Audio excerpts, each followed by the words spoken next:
Hello dear friends, this is your personal English coach Divyam here, and in this video we are going to understand prepositions in detail. Preposition is an area of English grammar where maximum people make mistakes because they do not know where and how to use a preposition, what is the significance of each preposition, and how a preposition can change the meaning of the entire sentence. To understand the importance, first, I want you to read out the sentences that are present on my screen. Let me read out a few for you. The glass is on the table. The paper plane flew above the ground. I will wake up every day in the morning at 7:30 a.m. Just imagine what would this sentence mean if I deleted these words. The mouse jumped blank table. Is the sentence clear to you? No. We know that in the scene there is a mouse, there is a table, and we also know that the mouse did jump, but we do not know how it jumped with respect to the table. But when I say jump off the table, now I know that the mouse was present on the table and it jumped off. That means it came out of the table. So, if you use proper prepositions, it can highly impact the meaning of the sentence. So, before moving on to the types and before understanding each preposition, let's check out the definition first. In a very simple words, prepositions are words that connect nouns, pronouns, phrases together to make a meaningful sentence. You should know what a noun is. What is a noun? It is a name of a person, place, thing. What is a pronoun? Pronoun is a substitute of a noun. If I say Sita was sitting under the tree, Sita was eating a fruit, I cannot keep on repeating Sita. Sita has to be replaced with something to sound more interesting. So we use pronouns. Words used instead of a noun are pronouns. And what is a phrase? Well, phrase is a group of words in a sentence that might not convey a complete meaning. They are just collection of words. They need something to get connected to the remaining part of the sentence to make complete sense. Well, I have also mentioned the technical definition in English and Hindi, which again mean the same thing. Connecting words are prepositions. Alright, having understood the significance and the definition, now it's time to check out the different types of preposition that exist. Let's begin with prepositions of time. So these prepositions are divided into preposition of time, preposition of place, preposition of direction, and preposition of agent or things. So what is this preposition of time? As the title suggests, words used to show relationship of time between the nouns to the other part of the sentence. So in a sentence, if you're trying to express time, you're using specific words to express time in a sentence, we call those words as prepositions of time. He started working at 10 a.m. The company called a meeting on 25th of October. There is a holiday in December. He has been ill since Monday. Since, in, on, at. These are all prepositions of time. There are many others which we will cover very soon. Second group is called prepositions of place and direction. As the title suggests, if you use certain words to indicate a place or a direction in between the nouns to the other part of the sentence, they are called preposition of place and direction. For example, if I want to know where that person is, and if I get an answer, He is at home. I used at specifically to indicate that that person is at home. He came from England. The police broke into the house. I live across the river. So these words specifically tell me the place and direction of the noun with respect to the remaining part of the sentence. In between, you also have a list of prepositions that are most commonly used and that we will be studying in detail along with the reason. Moving on to the next group called preposition of agents or things. Well, it just indicates a casual relationship between nouns and other parts of sentence. For example, this article is about smartphones. Most of the guests have already left. I will always be here for you. He's playing with his brothers because his is a pronoun. Another peculiarity of pronouns is usually they have prepositions before them. So these prepositions, usually you will see them before nouns or a pronoun. And again, what are prepositions used for? To make a complete sense in a sentence, to connect them. Alright, there is one more group called phrasal prepositions. What is a phrasal prepositions? Let's go back to the type 1, 2 and 3. We saw that there was just one single word used as preposition to make complete sense, right? But when we say phrasal preposition, and now you know the meaning of a phrase. What is a phrase? A phrase is a collection of words. So if prepositions are not just one word but more than one word, if we are using more than one word to connect nouns or pronouns to the remaining part of the sentence, then we will call such prepositions as a phrasal preposition. For example, they, along with their children, went to Atlanta. Along and with both are phrasal prepositions. According to the new rules, you are not right. According and to. Two words combine to form one preposition and hence it is called phrasal preposition. In spite of, out of, these are all phrasal prepositions. Now, it's time to take a deep dive into preposition of time, place, direction, and prepositions of agents or things. But before we move on, I want you to take a look at this diagram. There is this little box and an apple is also there in the scene. But if we place the apple here, how would you say? You will say the apple is on the box. The apple is in the box. The apple is next to or beside the box. The apple is in front of the box. The apple is behind the box. The apple is in between two boxes. The apple is under the box. The apple is through the box. So somebody threw this apple targeting the box and it went through the box.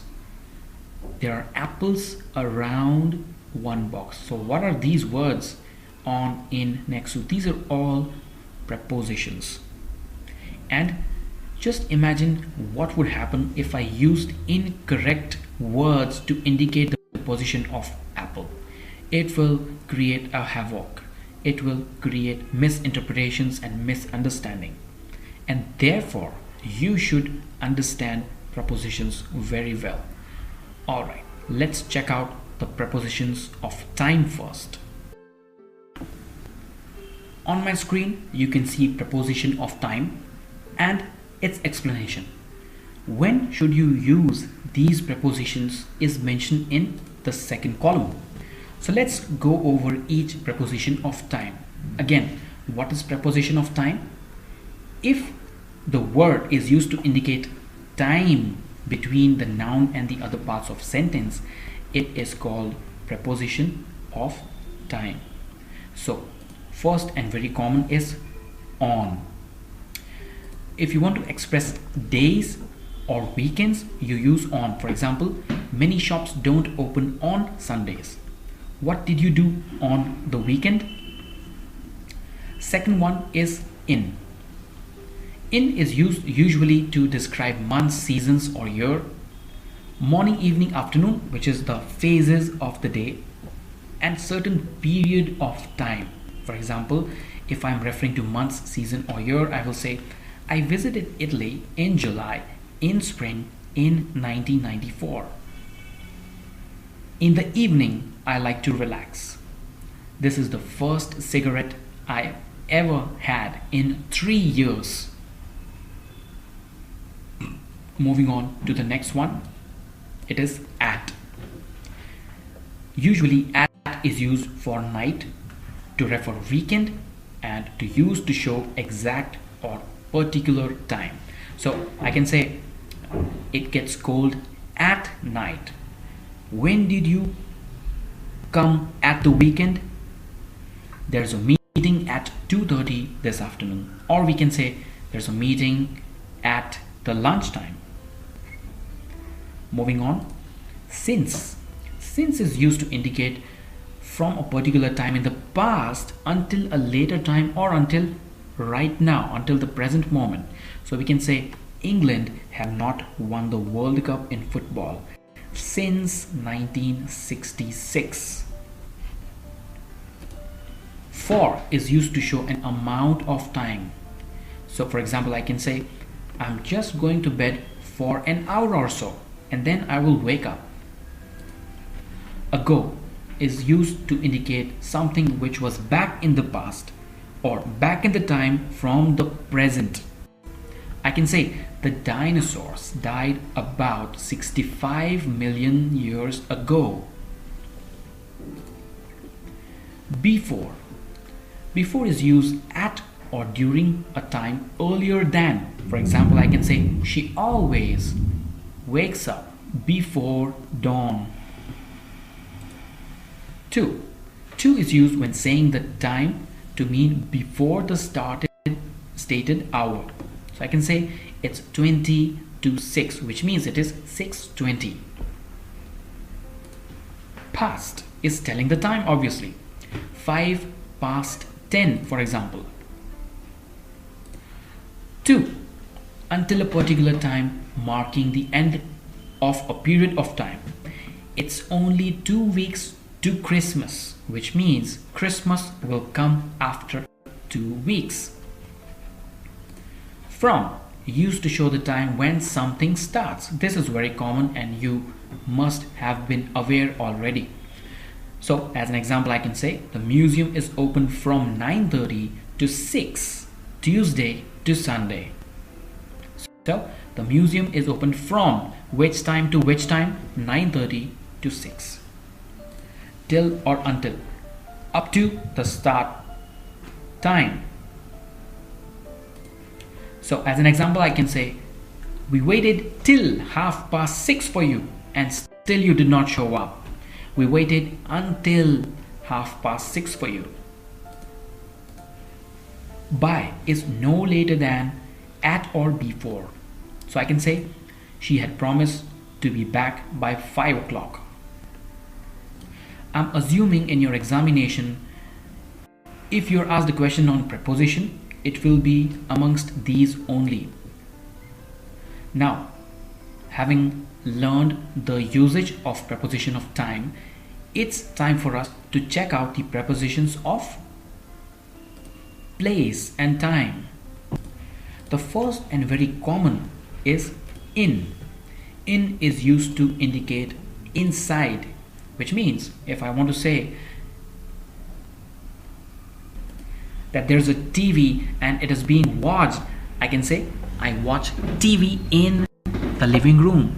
I live in India. Look at the picture in the book. She looks at herself in the mirror. She is in the car. Look at the girl in the picture. This is the best team in the world. That's how you should be using in, to indicate something that is inside. Moving on to the next one, the preposition of time. It's not the time, this should be place. Let me correct that. Next one is at. At is used to show an exact position or a particular place. For example, I can say, I met her at the entrance gate at the bus stop. At is usually used with table. For example, she sat at the table. At is used for events. For example, at the concert, at the party.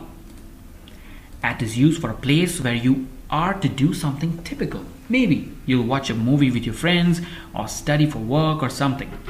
So I can say at the movies, at university, at work.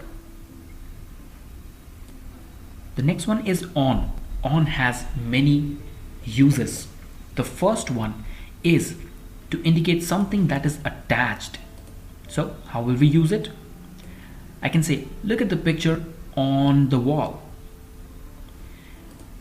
It is used to indicate something next to or along the side of. Usually it is used to indicate something that is along the side of a river or a water body. So I can say Cambridge is on the river Cam. I will use on to show that something is in position above something else and touching it. For example, I can say the bag is on the desk, or I can say the book is on the desk. On is used to indicate left or right. So I can say a smile on his face. On is also used to indicate a floor in the house. For example, I can say the shop is on the left. It is used for showing some methods of traveling. For example, I love traveling on train, on bus, on a plane. On is associated with TV and radio. So you can say my favorite program on TV comes at 10 p.m. My favorite talk show comes at 6 a.m. on the radio. Next one is by, next to, beside or near. All of them indicate not far away in the distance. So you can use anyone in your exam and you will get marks for that. So I can say the girl who is by the house, or I can say the girl who is next to the house. I can also say the girl who is beside the house. Next one is between. Between is in or into space which separates two people, places or objects. I can say the town lies halfway between Rome and Florence. What about behind? Behind is usually at the back of something. So I can say I hung my coat behind the door. What about in front of? Further forward than someone or something. So I will use in front of like this. She started talking to the man in front of her. What is the use of under? Under is lower than something else. So I can say the cat is under the chair. So it's not touching the chair, but it is under the chair. Below. Below is lower than something else. The plane is just below the cloud is an example. Over. Over is usually used for 4 cases. One is above or higher than something else. Something so that one thing covers the other. What is a good example of this one? She held the umbrella over both of us. So umbrella is covering both of us, and therefore I will use over. Over can be used to indicate something more than something. So I can say most carpets are over $100.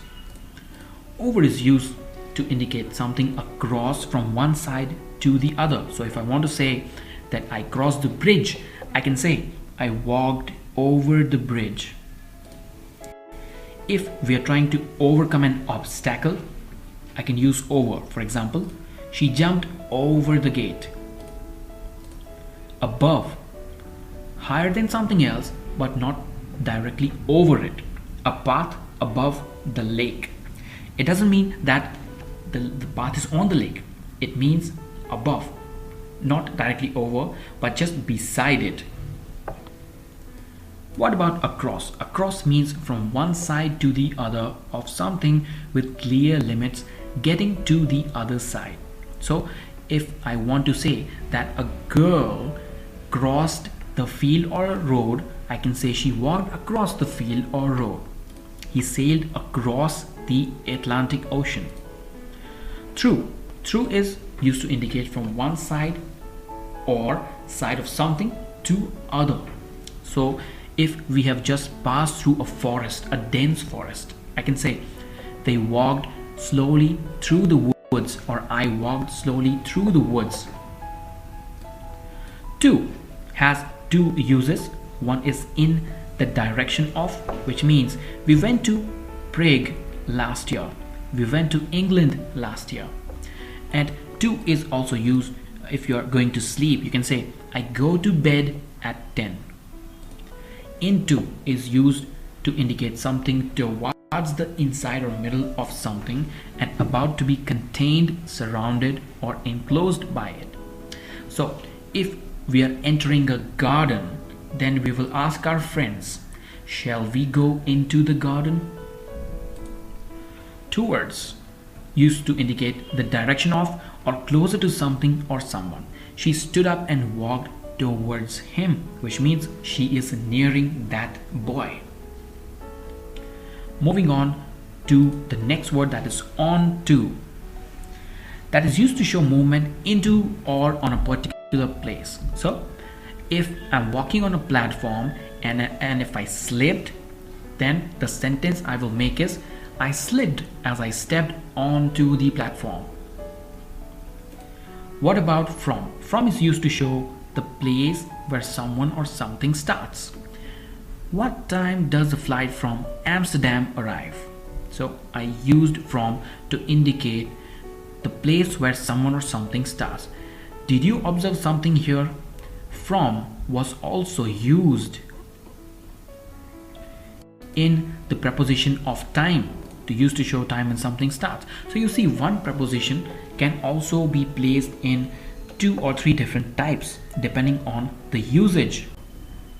Now it's time to learn the other prepositions. So apart from what we saw earlier, you should know some other forms of the same kind of preposition. For example, we saw the uses of the preposition from, but the examiners, if they want to trick you, they will ask questions from this table. So from is used to show origin of something or someone. So if I want to ask a person where he belongs, where was he born, then what question will I ask him? I'll say, where are you from? I am from Italy. From is used to show material of which something is made. So we can say my school benches or my school desks are made from pine. From is also used to show a change in the state of something or someone. How? We can say things went from bad to worse. Let's talk about of. Of is sometimes used to show possession or belonging or origin. So we can say a friend of mine, a friend of mine, a relative of mine. Of is used after words or phrases expressing amount, number, or particular unit. A kilo of apple, a liter of milk. By is used to show the person or thing that does something. I'm reading some self-help books by Robin Sharma. Let's check out the uses of the word on. On is used for showing something that indicates traveling. For example, it would be quicker to get there on foot, on horse. On is sometimes used when we are trying to enter a public transport vehicle. For example, let's get on the train. We cannot say let's get in the train. I can say let's get on the train. Let's talk about in. If you're entering a taxi or a car, yes, you can say she got in the car and drove fast. What about the word OFF? When you're leaving a public transport vehicle, you can say OFF off. So she got off the bus. How about out of? When you're leaving a closed vehicle or a building, you can say, she got out of the car. What is by used for apart from what we already saw? Used to show measurements or amount. Their wages were increased by 12%. My salary was increased by 30%. If you want to show traveling other than walking or horse riding, make sure you remember this. You can use by. For example, she went by car. She went by bus. I went by train. At is used to show age. In theory, women can still have children at the age of 40. About. About is used to show on the subject of or connected with. What's that book about? So here we saw three kinds of preposition. Preposition of time, place and direction, and the other. We've already gone through the uses of in, on, and at, but this is the area where maximum students might make mistakes. So let's master this. First column is in, second is on, and third is at.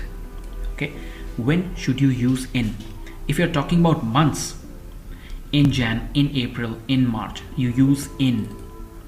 If you're talking about seasons, you use in spring, in winter, in summer.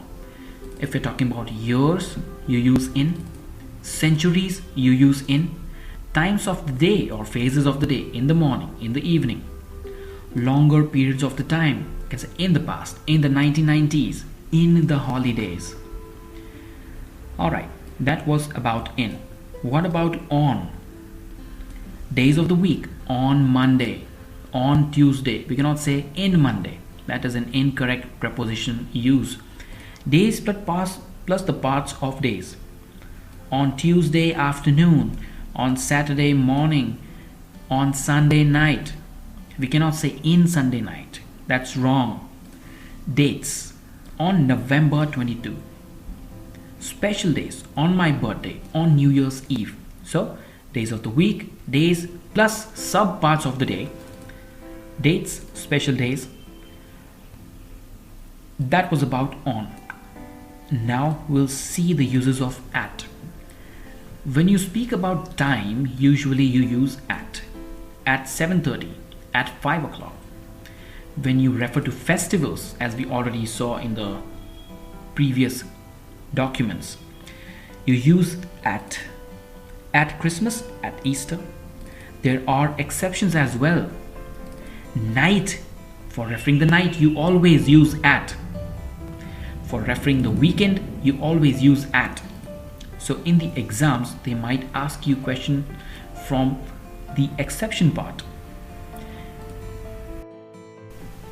There is an interesting diagram that also might help you to understand prepositions better. We talked about few of these when we talked about apple and a box, but there are a couple of others. Focus on the red ball, alright? So there's a road and there's a gray ball as well. So the red one is going, we can say, towards the gray one. We can say the red went from ball number 1 to ball number 2. The red ball jumped over the box. The red ball is against the gray box. The red ball is next beside the gray box. Now this gray ball here is stagnant, okay, and the red ball is already traveling. So we can say the red ball went past the gray ball. The red ball went out of the gray box. The red ball is into the gray box. The red ball went off the box. The red ball came onto the gray box.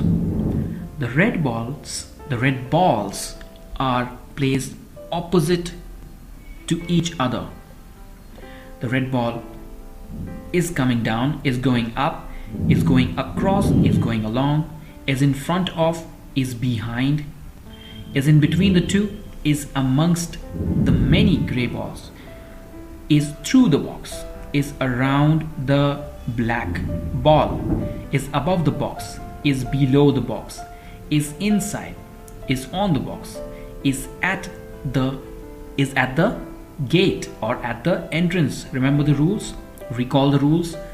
Near the box, under the box, over the box, but not touching it, and therefore over. Similarly, you have one more diagram. On the box, above the box, over the box, in front of, beside, below, under, behind. I want you to focus on this diagram as well. Now, you see these arrow marks? Something you should focus on is the red ball here. And something is placed around this red ball. Okay, if I place it here, I'll say over the ball, on the ball, through the ball, inside, of, within. Something is thrown to the ball, into the red ball, towards the red ball, away from the red ball. It is placed beside the red ball, from the red ball to something, out of the red ball. And finally, if I place it here somewhere, we can say I placed it under, below, or beneath the red ball. I hope you've understood prepositions by now. If not, do let me know in the comment section. If you have a sentence that you're not able to find answer for, please mention it in comment section.